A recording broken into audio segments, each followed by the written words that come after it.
Hello friend, Radhe Radhe. तो श्री अनुराधाचार्य जी महाराज एक बहुत अच्छा कथावाचक हैं। अगर आपको वीडियो अच्छा लगे तो एक लाइक एंड सब्सक्राइब करना नहीं भूलिएगा। और सबको मन शुद्ध कर देने वाला ये कथा है। सभी को ये कथा सुननी चाहिए। तो आइए सुनते हैं श्री अनुराधाचार्य जी महाराज से। पति से प्यार, कोई कहता बच्चों से प्यार। लेकिन इसकी छोटी सी कथा सुनाओ यदि आप आज्ञा करो तो। फिर आप लोग बताना कि कौन किससे प्यार करता है। सच्चाई बोल रहा हूं आज, ध्यान से सुन लेना, काम आएगी आपके। आपको लगता है ये मेरे से प्यार कर रही है, ये लगता है मेरे से ये प्यार कर रहा है। बच्चों को लगता है माँ बाप प्यार कर रहे हैं, माँ बाप को लगता है बच्चे प्यार कर रहे हैं। छोटी सी कहानी है, जरा सी 1-2 मिनट की सुनो। उज्जैन की कहानी। उज्जैन में एक राजा रहा करते थे। बहुत अच्छे धर्मात्मा राजा थे। वो ऐसे राजा थे कि अपनी पत्नी से बहुत प्यार करते थे। विक्रमादित्य, विक्रम संवत सुना होगा, विक्रमादित्य के भाई थे। भर्तृहरि उनका नाम था। क्या नाम था? भर्तृहरि। भर्तृहरि नाम के एक राजा थे। उनकी बहुत सुंदर पत्नी थी। वो बहुत प्यार करते थे अपनी पत्नी से, बहुत प्यार। एक दिन क्या हुआ कि उनके राज्य में एक ब्राह्मण आए और वो बड़े तपस्वी ब्राह्मण। उन्होंने तपस्या की तो तपस्या से कोई देवता प्रसन्न हो गए और देवता ने उन्हें एक फल दिया। बोले तुम ब्राह्मण ये फल खा लो, सदा जवान रहोगे और अमर हो जाओगे। ये फल जो खाएगा सदा जवान रहेगा और अमर हो जाएगा। पंडित जी ने फल लिया और पंडित जी को लगा मैं जवान रहकर और अमर होके क्या करूंगा। ये जो हमारे राजा भर्तृहरि हैं ये बहुत अच्छे राजा हैं। यदि ऐसा राजा अमर हो गया तो ये देश सदा के लिए अमर रहेगा, ये देश हमारा सुरक्षित रहेगा। भाई देश है तो सब है, अच्छा राजा होना चाहिए देश का। भर्तृहरि हमारा अच्छा राजा है। तो पंडित जी फल लेकर गए, एकांत में मिले। महाराज यहाँ आओ, अकेले में। महाराज ये फल आप खा लेना, इससे आप सदा जवान रहोगे और अमर रहोगे, आपको कोई मार नहीं सकता, मैंने तपस्या करके पाया। राम राम। पंडित जी चले गए। राजा भर्तृहरि ने फल देखा, वाह। लेकिन राजा को तो प्यार था पत्नी से। उनको लगा यदि ये फल मैं खाता हूं तो मैं जवान रहूंगा, और यदि मेरी पत्नी फल खाएगी तो वो सदा जवान रहेगी, और वो जवान रहेगी तो मैं सुख लेता रहूंगा, आनंद लेता रहूंगा। तो मेरी पत्नी को फल खिलाता हूं। तो पत्नी के पास गए। भाग्यवान, सुनती हो? हाँ हाँ महाराज, ये लाया हूं तुम्हारे लिए, फल खाओ। क्या होगा? तुम सुंदर हो जाओगी और सदा जवान रहोगी, खाओ।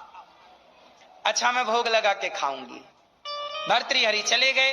पत्नी ने फल रखा। पत्नी का चक्कर था सेनापति से। है क्या सही?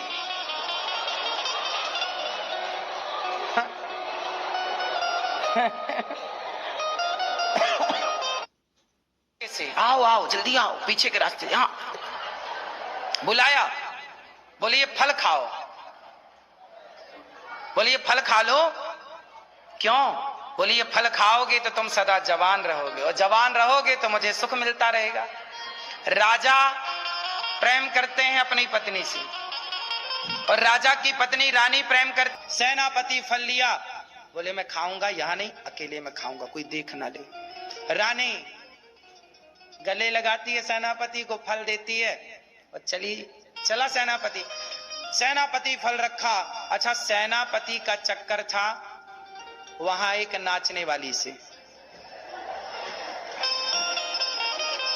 ये बिल्कुल सत्य कहानी बोल रहा हूं, लिखी है ये इतिहास के पन्नों में ये दर्ज है, मनगढ़ंत बात नहीं। वैराग्य शतक और श्रृंगार शतक लिखा है भर्तृहरि ने बाद में। पहले श्रृंगार लिखा, फिर वैराग्य बाद में। तो भर्तृहरि के अब यहां सेनापति का चक्कर किससे था? एक नर्तकी से, नाचने वाली नर्तकी को बुलाया। ओहो बहुत सुंदर दिख रही हो, ये फल खाओ तुम सदा जवान रहोगी। मैया तुम कहां फोन लगा ली?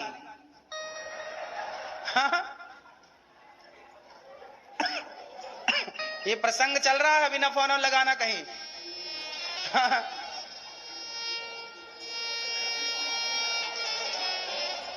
तो राजा के मंत्री ने क्या सोचा कि नर्तकी को बुलाऊं, उसे दूं। उसने कहा कि ये फल खाओ, तुम बहुत सुंदर हो जाओगी और सदा जवान रहोगी तो मुझे सुख मिलता रहेगा। अब नर्तकी ने, नाचने वाली नर्तकी ने वो फल लिया और नर्तकी ने सोचा कि मैं तो नाचने वाली हूं, मैं जवान होकर, मैं सुंदर होकर करूंगी क्या? और सुंदर हो गई और जवान हुई तो और नाचना पड़ेगा सारी। अभी तो मर जाऊंगी, फिर तो नाचती रहूंगी सारी जिंदगी, मरूंगी नहीं, तो मैं क्या करूंगी? नर्तकी ने सोचा कि हमारे जो राजा हैं वो बड़े धर्मात्मा है, मतलब भर्तृहरि है। मैं जिस राजा के राज्य में नाचती हूं, हमारे राजा बहुत सुंदर हैं, बहुत योग्य हैं, बहुत अच्छे हैं। मैं अपने राजा को यह फल देती हूं ताकि मेरा राजा अमर हो और मेरे राज्य की सीमा, मेरा राज्य सुखी रहे, जनता जनार्दन सुखी रहे। वो नर्तकी गई, महाराज की जय। अब तो राजा ये फल, बोले महाराज ये फल जो खाएगा सदा जवान रहेगा, सदा अमर हो जाएगा सदा के लिए। राजा बोले सो तो ठीक है, पर ये बता तेरे पास कहां से आया? अब देखो, नर्तकी ने कहा महाराज मैं सेनापति से बड़ा प्यार करती हूं, मेरे सेनापति ने मुझे दिया। सेनापति को बुलाया, सेनापति ये फल तेरे पास कहां से आया? महाराज अपराध क्षमा करो, ओ रानी जी हमसे बहुत प्यार करती हैं। अब फल कहां से आया राजा को पता चल गया कि रानी को तो हमने ही दिया था। उस राजा को वैराग्य हो गया, तुरंत उसने घर का परित्याग कर दिया कि मैंने जिस स्त्री से प्रेम किया उस स्त्री को तो किसी और से प्रेम था, उस स्त्री ने जिससे प्रेम किया उसे तो किसी और से प्रेम था, उसने जिससे प्रेम किया उसे तो किसी और से प्रेम था। ऐसे ही है संसार का चक्र। आपको लगता है कि आप पति से बहुत प्रेम करती हो, आपका पति आपसे बहुत प्रेम करता है, नहीं। सच्चाई ये है, हमें लगता है कि हम आपसे प्रेम करते हैं पर आप किसी और से प्रेम करते हैं, वो किसी और से प्रेम करता है। सारी जिंदगी हम इस गलतफहमी में जीते हैं कि ये व्यक्ति हमसे प्रेम करता है। हर व्यक्ति अपने स्वार्थ को रखकर प्रेम करता है। आपसे स्वार्थ है तो प्रेम है, आपसे स्वार्थ नहीं है प्रेम नहीं है। यही जीवन की सच्चाई है। कोई किसी से प्रेम नहीं कर रहा है, लग रहा है कि ये बहुत प्रेम कर रहा है, इसलिए कहता हूं प्रेम करना ही है तो जगत से नहीं जगन्नाथ से प्रेम कर लो, भगवान से प्रेम करो। स्त्री के साथ रहो, पुरुष के साथ रहो। मैया ये बात आज भी तो समाज में देखी जा रही है ना।